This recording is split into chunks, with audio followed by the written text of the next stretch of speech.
Здравствуйте, это новости Татарстана. В студии Елена Зинатуллина. Вот о чем расскажем в выпуске. Оплатил проезд камнем. Камни взял и на мне накинул все камни. Вот результат. В Казани неизвестный разбил стекло трамвая. По предварительной версии он ехал зайцем. Об инциденте и последствиях Рамиль Шайдуллин. Все за комбайны. В Татарстане началась уборочная кампания. Зерно созрело. Ни на минуту, ни на час уже продевать в уборочную страну нельзя. Почему уборка в этом году началась раньше и повлияла ли погода на урожай, расскажет Алена Струминская. Экватор съемок татарского телесериала. Сегодня очень такая массовая, живая, в то же время трагическая сцена провода на войну. О том, как снималась одна из самых массовых сцен новой киноленты, расскажет Алия Сабирова. Полиция Казани весь день ищет мужчину, разбившего стекло трамвая 5-го маршрута. Инцидент произошел в час пик на Минской Вазина. Мужчина, по всей видимости, не пожелал оплачивать проезд и вступил в перепалку с водителем. После кинул камень в лобовое стекло. Как итог, ущерб предприятию более 100 тысяч рублей. Трамвай оборудован бескондукторной системой оплаты. И, по словам водителей, после ее внедрения так называемых «зайцев» стало больше. Обо всех подробностях инцидента Рамиль Шайдуллин.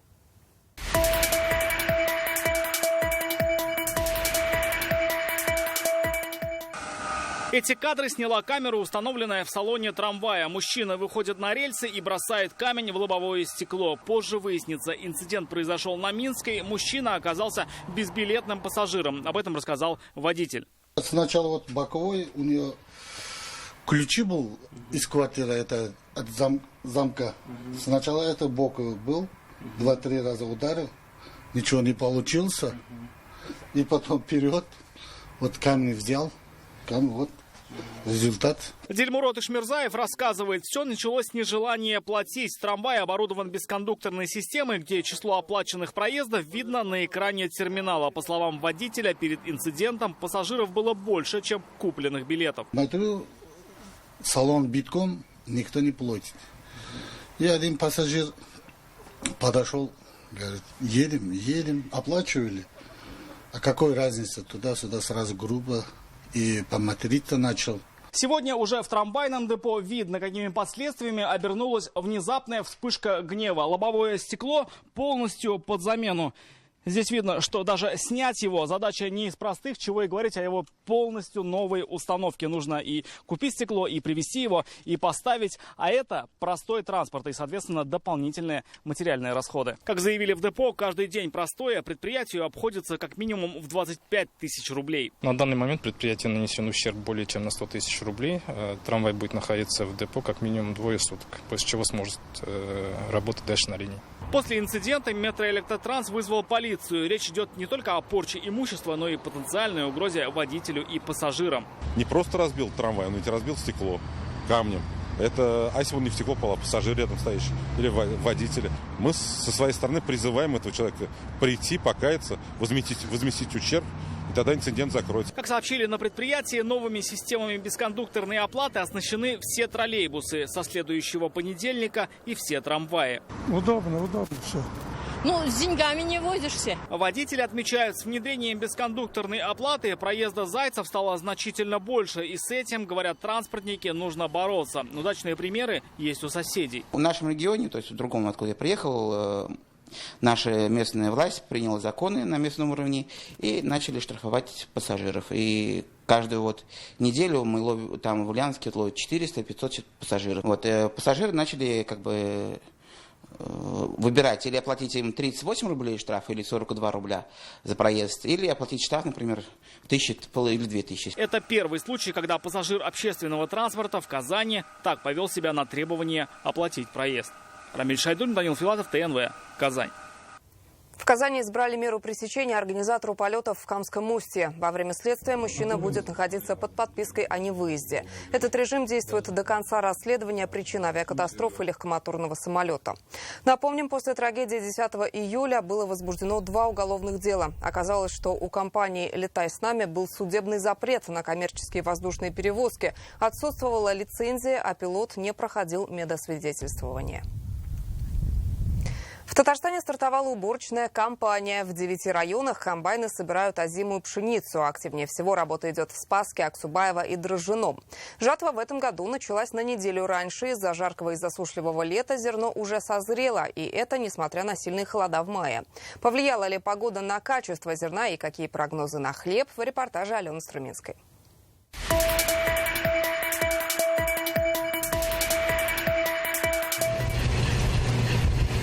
Для села наступила особая пора. Хлеборубы приступили к уборке нового урожая. Пыль над комбайнами – это значит, что скоро в амбары направятся первые караваны с зерном, и в деревне будет запах свежего каравая. День на полях начинается с 6 утра и работают, пока не стемнеет. Это площади хозяйства Цельна Дрожжановского района.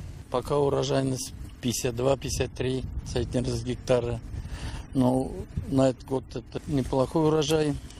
И у нас озимые занимают 550 гектаров. В Дрожжановском районе к уборке зерна одновременно приступили несколько крупных хозяйств. Они вывели на поля 60 комбайнов. Обмолот пшеницы 3500 тонн. Средняя урожайность гектара 44 центнера, когда в среднем по Татарстану 31. В данное время 11,8% влажности. И это уже зерно созрело.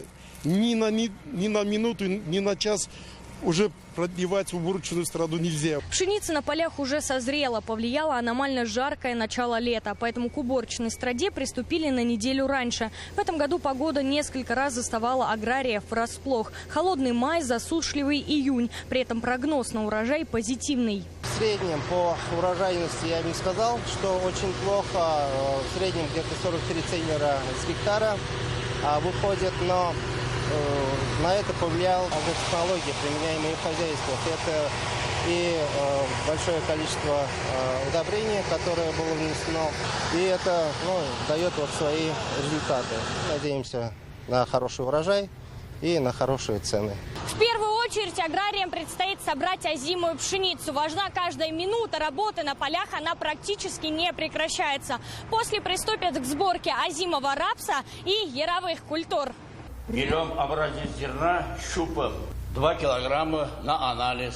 Всю продукцию, которая попадает на склады, проверяют специалисты Центра оценки качества зерна республики. На месте берут небольшое количество и в сейф-пакете отправляют в лабораторию. Здесь зерно исследуют по 6 показателям. Нам организация оставляет заявки. По этой заявке мы выезжаем на это хозяйство, отбираем пробы от партии 2 килограмма и распечатываем сейф-пакеты и отправляем в Центр оценки качества зерна Республики Татарстан. На сегодня в Татарстане собрали 9000 тонн зерна. По плану Минсельхоза до конца этой недели уборочная кампания развернется во всех районах. Алена Струминская, Алмаз Зиединов, ТНВ, Дрожжановский район. Нашествию шелкопряда подверглись несколько районов Татарстана. Эти кадры сняли в Альметьевском. Гусеницы поедают зеленую крону деревьев. В Нижнекамске они замечены в лесополосе рядом с аэропортом Бегишево. Меры по борьбе с вредителем уже начаты. Специалисты предупреждают, шелкопряд опасен и для садовых насаждений. Лесничие обращаются к населению. Если в лесу обнаружили места их скопления, обязательно нужно сообщить в ведомство. На территории Заинского и Альметьевского района имеются очень большие очаги.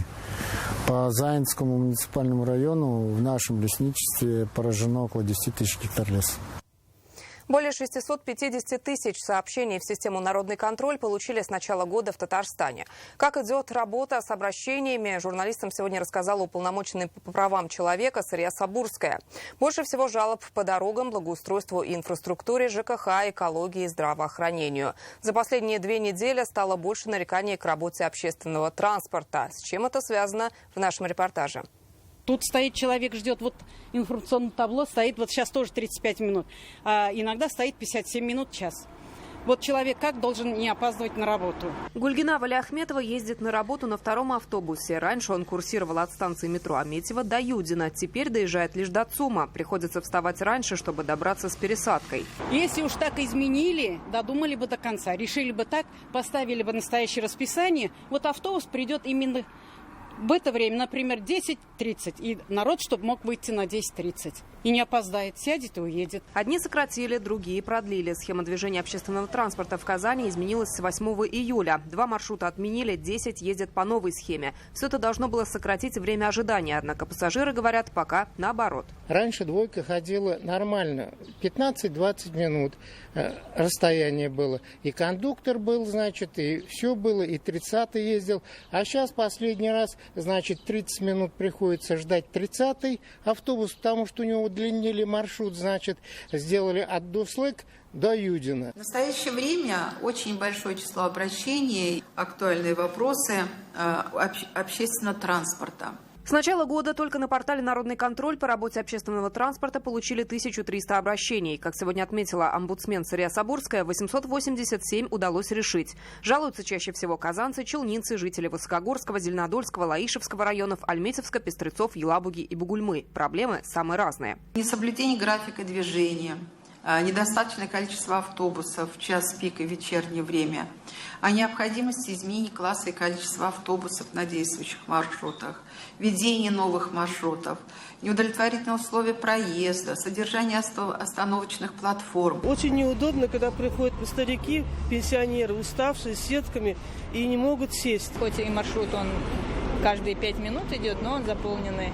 Очень неудобно добираться. В прошлом году через «Народный контроль» приняли 104 тысячи обращений. За первые полгода этого уже 54 тысячи. В топе дороги, благоустройство, инфраструктура, ЖКХ, экология, здравоохранение. Электронные сервисы обратной связи, они пользуются большой популярностью среди населения. Когда люди видят, что вопрос решается, они, естественно, подаются новые заявки и уведомления. Также обращение можно подать через порталы госуслуг страны и республики, портал «Открытая Казань». Хорошим инструментом обратной связи стали и соцсети. Мы все с вами сидим в мессенджерах, как правило. Это WhatsApp, Telegram, это ВКонтакте в том числе. Да? Вот нужно двигаться в эту сторону, развивать, чтобы можно было подавать в комфортной тебе среде. Мог оставить любое свое обращение. В этом году на портале «Народный контроль» появилось новое направление СВО. Сейчас здесь 113 обращений. Жители интересуются условиями выплат, пособиями военнослужащим, членам семей и демобилизованным. Лена Зинатульна, Адель Миндубаев, ТНВ, Казань. Сармановский потребительский кооператив по производству молочных продуктов сливал сточные воды в реку. Это выяснилось после проверки районной прокуратуры. Площадь загрязнения составила 41 квадратный метр. По предварительной причине в местную реку сливали воду из канализации. Пробу взяли специалисты Закамского территориального управления Минэкологии. Результаты показали превышение допустимых норм по содержанию иона аммония в воде и почве. Сейчас в прокуратуре решается вопрос о заведении административного дела.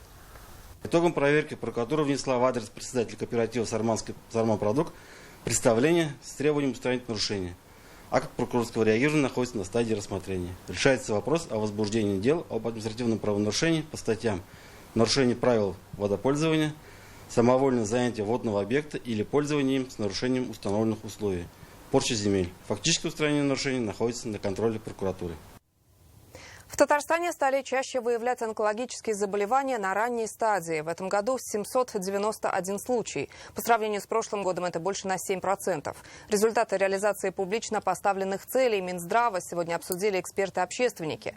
Увеличился охват диспансерным наблюдением пациентов с болезнями системы кровообращения. Улучшилось оказание медицинской реабилитации жителям по УМС. Средняя зарплата врачей растет. Сейчас она почти вдвое выше средней зарплаты по Татарстану. Нерешенным остается кадровый вопрос. До конца года предстоит довести укомплектованность поликлиник врачами до 95%. Для привлечения медиков действуют государственные программы. Мы стоим на пороге, когда вот еще немножко, и у нас не будет руководящего звена, особенно первичных звен. Поэтому я хочу, чтобы к этому вопросу добавили, как надо решать на самом серьезном уровне. Здесь, может, и в Москве у нас депутаты Госдумы есть представители. Это очень серьезный вопрос. В республике, как и во всей Российской Федерации, регистрируется рост смертности населения, но при этом по-прежнему мы занимаем первое место в Приволжском федеральном округе по рождаемости и по естественной убыли населения. Имеем самые низкие показатели смертности. Входим в число лидеров. Количество новых автомобилей в Татарстане удвоилось. За кем сегодня лидерство на авторынке, какие китайские бренды выбирают татарстанцы, ждать ли стагнации после бурного роста? Аналитику подготовила интернет-газета «Реальное время». Татарстан намерен расширять сотрудничество с Турцией и способствовать укреплению межгосударственных отношений. Сегодня Рустам Минниханов прибыл с рабочим визитом в Стамбул и в полпредстве республики встретился с деловыми кругами Турции. Эта страна – один из основных внешнеэкономических партнеров Татарстана и крупнейший инвестор. Какие проекты обсуждали сегодня в нашем материале? партнеры, друзья. Встреча с предпринимателями Турции прошла в теплой дружеской атмосфере. Как отметил Рустам Минниханов, наши народы исторически роднят культура, язык и религия. Наши отношения – это не один день, это история наша, близость наших языков, нашей религии. Все это накладывает на нас двойную ответственность за наши контакты. Турция – один из ведущих зарубежных партнеров Татарстана. Турецкий бизнес вложил в нашу экономику почти $2 миллиарда по итогам 2023 года, а взаимная торговля выросла в 2,5 раза. Теперь это почти $3 миллиарда. Рустам Минниханов отметил важность регулярных контактов для расширения экономических связей. Республика Татарстан особо внимательно работает по нашим турецким проектам в рамках российско-нашо-турецких отношений. Пользуясь возможностью, я хотел бы выразить свои слова благодарности за нашу совместную работу, услышать от вас, какие есть у вас пожелания в части работы в России, особенно в Республике Татарстан, какие планы есть. На встречу с раисом республики пришли руководители крупных турецких холдингов, таких как Анадолу Групп, Корума, Джашкунос, также представители государственных органов, отвечающих за сотрудничество. Почти треть турецких инвестиций в Россию приходится на Татарстан. У нас реализуются проекты в строительстве, производстве, индустрии халяль. Как Комитет внешнеэкономических связей в рамках Российско-турецкого делового совета мы придаем важное значение развитию отношений с Россией и Татарстаном. Также в Стамбуле Рустам Минниханов посетил художественную выставку «Из Татарстана с любовью». Свои работы представили мастера нашей республики и других регионов России. Это рисунок на воде, потом он рисуется на воде. Потом кладется сверху бумага. Сирина Васильева, Дмитрий Аринин, Марат Саидгараев, ТНВ, Стамбул. На сентябрьских выборах в Госсовет ждут высокую явку и активное участие молодежи. Об этом сегодня рассказали эксперты на онлайн-форуме избирателей «Мой голос». Встреча прошла в присутственных местах Кремля. Как сообщили в Центризбиркоме, на выборы выдвинулись 427 кандидатов. Это представители 6 партий и самовыдвиженцы. Какие вызовы стоят перед избирательной системой Татарстана и чего ждут от выборов? Экспертное мнение выслушал Дмитрий Аринин. Могу совершенно открыто и честно сказать, что мы сегодня имеем абсолютно новые качества политики. Как отмечают эксперты, после начала СВО в стране наблюдается консолидация общества. Это отражается и на политических силах. Политическая палитра, когда речь касается вопросов защиты суверенитета России, проведения специальной военной операции, все выступают единогласно. Ни одного шага назад. Это небывалая картина для меня, как парламентария. В Госсовет предстоит избрать 100 депутатов. На выборы выдвинулись 427 кандидатов. Это представители 6 партий и самовыдвиженцы. До 24 июля Центризбирком будет проверять документы и регистрировать кандидатов. Мы завершили период выдвижения. Он прошел спокойно, профессионально, без жалоб, без инцидентов. Перешли в этап регистрации. По данным социологов, 3/4 опрошенных татарстанцев знают о предстоящих выборах и собираются 8 сентября проголосовать. По данным последних социологических исследований, по результатам выборов президента России мы получили беспрецедентный уровень оценочной легитимности. То есть люди, когда мы у людей спрашиваем в рамках социологических исследований, как вы считаете, выборы прошли честно, подсчет голосов вызывает сомнения или нет, столь высокие цифры, зашкаливающие за 80% по оценке честности, достоверности, открытости выборов, мы еще не имеем.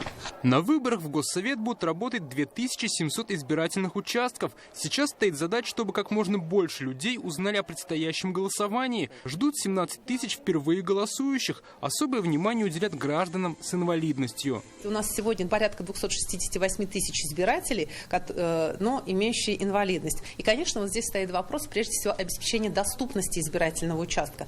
И в последние годы Министерством строительства нашей республики, Министерством транспорта проведена большая работа. Вот за последние, можно сказать, 10-5 лет. Это и программа капитального ремонта дорожно-уличной сети, когда понижаются барьеры, бордюрный камень, когда обеспечивается доступность на избирательной комиссии в рамках капитального ремонта. Поэтому так важно, чтобы человек, готовясь к тому, что, особенно молодой человек, который приходит первый раз, такие тоже будут в каждый сентябрь, вот он должен идти на выборы с полным пониманием того, что ему доверяют, он доверяет власти, его голос учтен, и то решение, которое он увидит по итогам выборов, это то решение, которое является решением большинства. И он будет уважать это решение. После регистрации кандидатов начнется агитация. Выборы в Госсовет пройдут в единый день голосования 8 сентября. Дмитрий Айрин, Рамзиль Гарипов, ТНВ, Казань.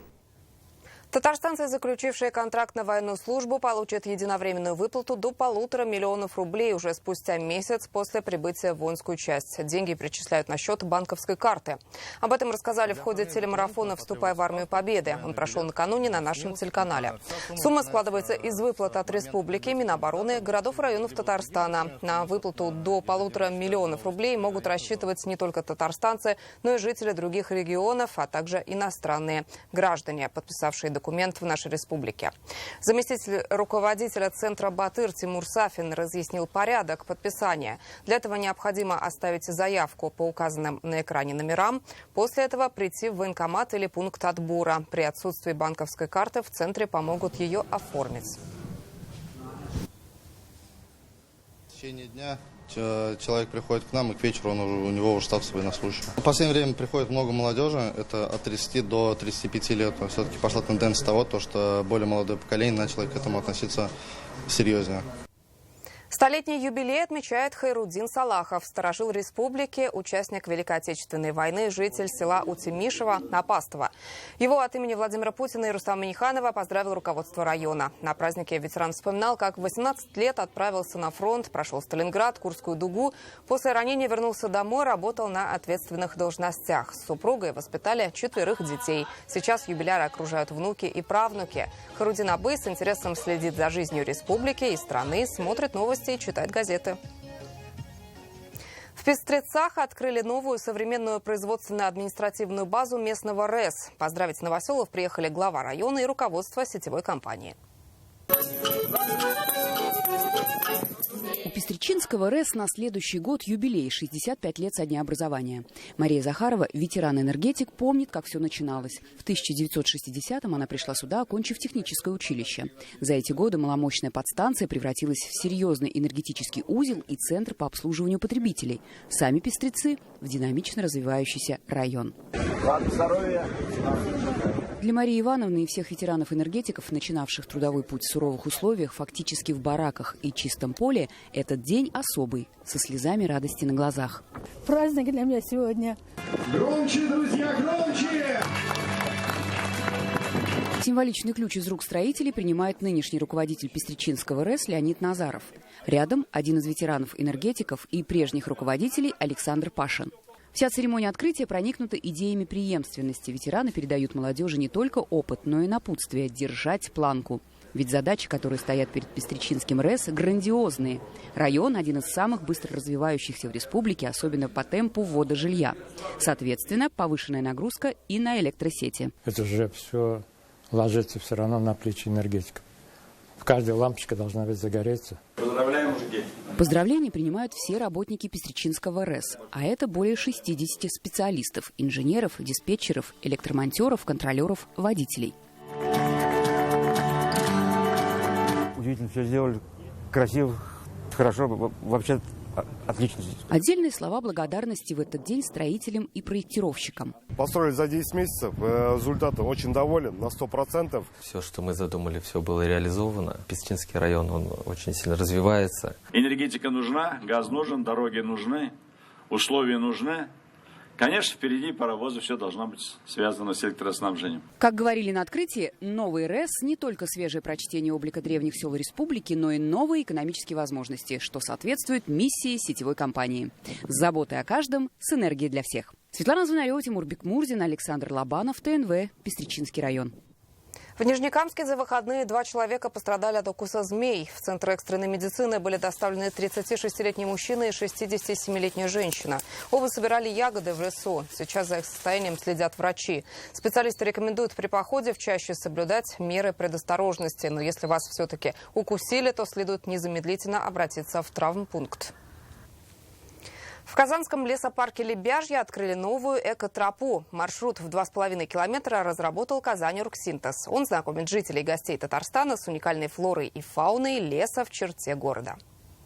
Добро пожаловать на экотропу в Сибура! 2,5 километра пути в лесопарке Лебяжье – это новая экотропа предприятия «Казань-Оргсинтез». Над ее созданием около года работала проектная команда дирекции по природным территориям Института развития городов Татарстана, ученых Академии наук Республики и «Казань-Оргсинтеза». Важным было сохранить флору и фауну леса практически в первоначальном виде, при этом сделать знакомство с ней доступным для туристов. Доминантом здесь является сосна. Экотропа – это путешествие в лесной мир. Она расскажет о его обитателях, уникальной флоре и истории. На маршруте 5 станций. Здесь можно увидеть и даже потрогать следы животных и познакомиться с лесными жителями. Экотропа Сибура – одна из частей 350-километрового республиканского маршрута «Волжская тропа». То, что сделал Казань-Оргсинтез, то, что сделал Сибур, это вообще сродни подвигу. Задача была именно погрузить наше население в то таинство природы, которым мы обладаем, которое обладает черта города. Это очень важно. Экотропа проходит по северной части Лебяжьего и граничит с предприятием «Казань-Оргсинтез». В лесу ученые обнаружили почти 400 видов растений, более 200 видов птиц и грибов и представителей редких животных, которые не обитают в местах с загрязненной атмосферой, в том числе и краснокнижные. Этот факт говорит о добрососедстве современной промышленности и природной территории. 18 единиц растений этой флоры – это краснокнижные растения Республики Татарстан. О чем говорит? Что даже несмотря на это короткое расстояние, 2 километра мы находимся от предприятия, все это здесь и растет. Сегодня предприятие, лес, природа могут полностью вместе сосуществовать. Помимо того, что такие тропы несут и рекреационное, и просветительское значение, они имеют также и значение как дополнительный индикатор допустимости воздействия на окружающую среду со стороны промышленных предприятий. Тех, кто первым прошел по экотропе, угостили чаем из трав, собранных в этом лесу. Это еще одно доказательство того, что ответственные промышленные предприятия и природа могут гармонично существовать. Алена Струминская, Рамзиль Гарипов, ТНВ, Казань. В селе Новые Изюри Тюлечинского района снимают самую массовую сцену сериала ТНВ «Человек уходит, песня остается». Это первая лента по классическому произведению татарской литературы, повести народного писателя Мухаммада Магдиева. По заказу ТНВ при поддержке благотворительного фонда «Татнефть» и комиссии по родным языкам созданием сериала занимается кинокомпания «Ватан. 21 век». Самый сложный по организации момент – проводы мужчин на фронт Великой Отечественной. Как все это было, увидела Алия Сабирова. Это экватор съемок нового татарского сериала «Человек уходит, песня остается». Сегодня на живописной поляне развернулись события лета 41-го. Драматичная сцена «Проводы солдат на фронт». Именно с этого по сценарию для героя Ильсура Хайрудинова начинаются настоящие испытания. Это военный плен, плюс еще ранение и возвращение домой инвалидом.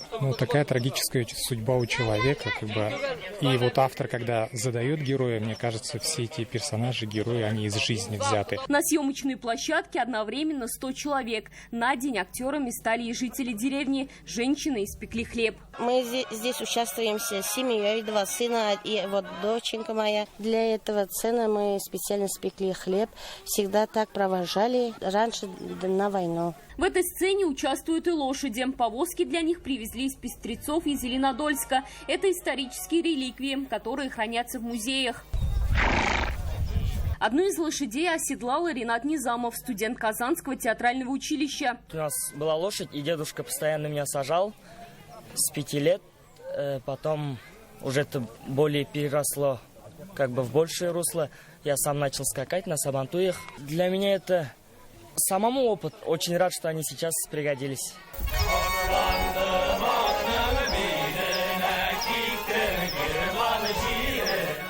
провожали на фронт с песней под гармонь. У нас есть такое понятие, как «мон». Мы в радости, в горе поем. Правда, наверное, песни по-другому звучали чуть-чуть, более трагичнее. Поют, прощаются. В общем-то, тяжелая сцена. Исторической точности уделили особое внимание. В сериале «Кышкитай Жеркала» я стараюсь с художественным составом, актерами, чтобы было все достоверно от костюмов до причесок, поэтому всех бреем на лысые, платки красиво, достоверно завязываем. Тюбетейки там. По заказу телеканала ТНВ сериал снимает кинокомпания «Ватан 21 век». Поддержку оказали благотворительный фонд компании «Татнефть», ее руководитель Наиль Маганов и комиссия по родным языкам во главе с Маратом Ахметовым. На сегодня отснято 6 серий киноленты. Новинкой телеканал ТНВ порадует своих зрителей уже в следующем году. Премьеру приурочат к 2 датам – к 80-летию Великой Победы и 95-летию со дня рождения Мухаммада Магдиева. Алия Сабирова, Адель Миндубаев, ТНВ, Силючинский район. Завтра на ТНВ пройдут плановые ремонтно-профилактические работы. С 2 часов ночи и до 11 утра прекратится вещание ТНВ «Татарстан», ТНВ «Планета», «Шаян ТВ», «Майдан». Также не будет утреннего вещания на ОТР и Болгар-радиоса. Это были новости Татарстана. Еще больше информации в нашей группе ВКонтакте и телеграм-канале. Сейчас прогноз погоды с Наилем Дзихате. До встречи в 21:30.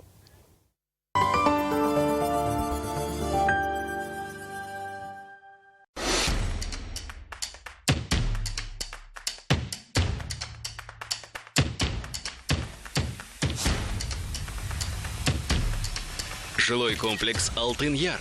Счастье быть дома. Представьте себе свободу. Настоящую, пожизненную свободу от процентов. Когда можно брать деньги бесплатно всю свою жизнь и не платить по ним проценты. Участвуйте в уникальной акции в честь 15-летия Центра Финанс и получите шанс на деньги без процентов навсегда. Узнайте, как осуществить свою мечту о свободе в ближайшем офисе Центра Финанс. Анализ на холестерин по 119 рублей в гемотест. Проверьте здоровье сосудов. Оцените риск атеросклероза, инфаркта и инсульта. Подробности на гемотест.ру. Мне тут доктор прописал побольше положительных эмоций. Не тебе, а нам. В аптеках «Фармленд» обменяй фишки на скидку 777 рублей и оплати до 99% стоимости заказа. Хорошее, говорю, аптека «Фармленд».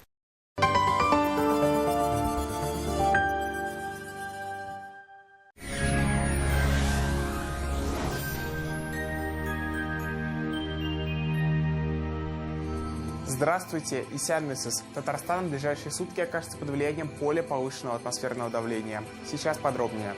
По данным сервиса Яндекс.Погода, в Высокой горе, Зеленодольске и Кукмаре облачно с прояснениями, местами осадки. Температура днем плюс 27-28, ночью плюс 16-18 градусов. В Тетюшах, Буинске, Апастово переменная облачность, небольшие дожди.